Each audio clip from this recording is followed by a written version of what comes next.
7 questions you should never answer when buying a car. Listen to the full version on the official dinarreport.com website and become our supporter on Patreon.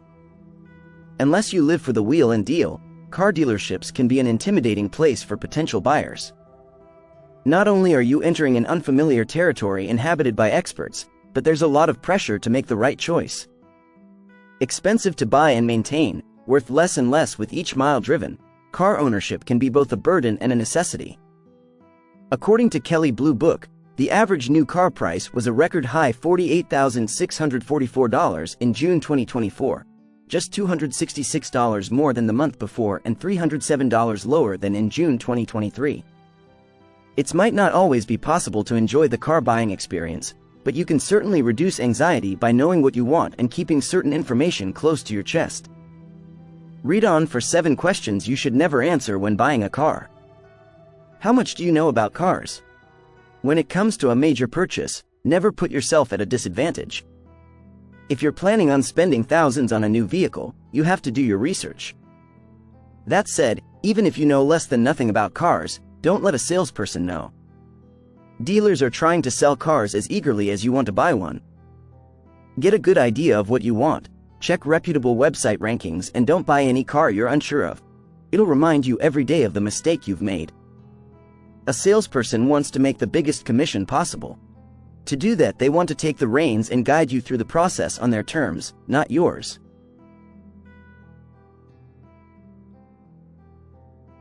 There's no reason to be insolent, but the reason you're buying a new car is irrelevant to a salesperson, stranger. Divulging personal, professional, or financial information, or even a motive, while buying a new to you vehicle, is unnecessary during the negotiating of a sale. When you drive your clunker into a dealership hoping that you'll be landing the car of your dreams, you're the one in charge, regardless of how poor that clunker looks and rides. Even if you're desperate, knowing exactly what you want will have the salesperson following your lead. How much are you willing to pay monthly? You should always determine a total price for the car before you start discussing monthly payments. Once you start talking about your monthly payment, everything gets confusing because you don't know if that's the payment for 24 or 36 or 60 months, or how much of that would include interest charges if you were financing through the dealer. If you don't have that number handy, just tell them you're not sure yet and need to figure out how much you can afford. What kind of credit do you have? Your financial situation is none of a dealership's business. Divulging your current credit status gives a salesperson the motivation to move you towards certain types of new or used vehicles. Moreover, according to the U.S. News & World Report, buyers with lower credit scores will get offered higher interest rates. A credit check is fine once you've settled on a car, but any time prior to a handshake is premature. You don't want to get pre-qualified by the salesperson and get steered toward a vehicle you don't want. What down payment can you afford? You can do so by visiting one of the 3 credit bureaus for a free credit report or checking with your bank to see if they offer credit score monitoring.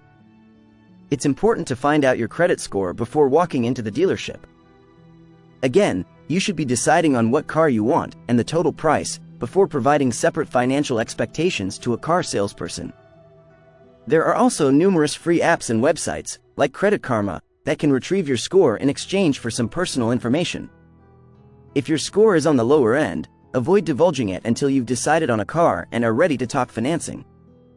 If they know your monthly budget or your down payment limit, they are going to try to maximize what they can get from you, which will differ from what you want to give. Your goal in buying a new car is to get exactly what you want, including features and upgrades, and then negotiate the price down to the lowest possible level. Loan interest rates, terms, and length are separate from agreeing on price. The same goes for down payments. Getting your price is essential. Without that, down payments are moot. There's no reason to discuss them while you're still haggling on dollars. Isolating upfront transactions helps simplify the buying process and ensures that the dealer has no choice but to focus on the cost of the car.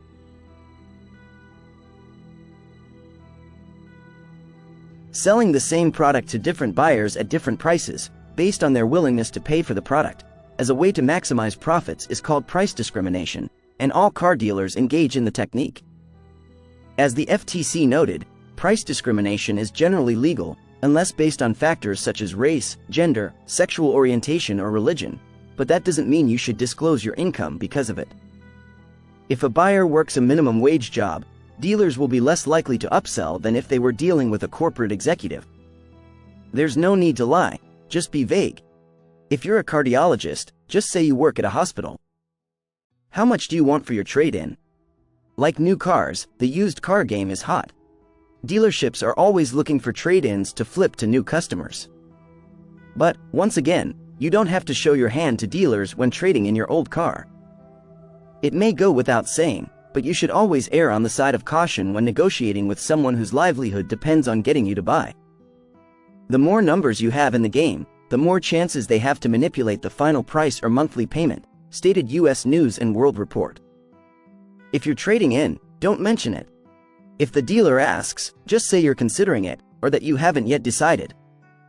Listen to the full version on the official dinarreport.com website and become our supporter on Patreon.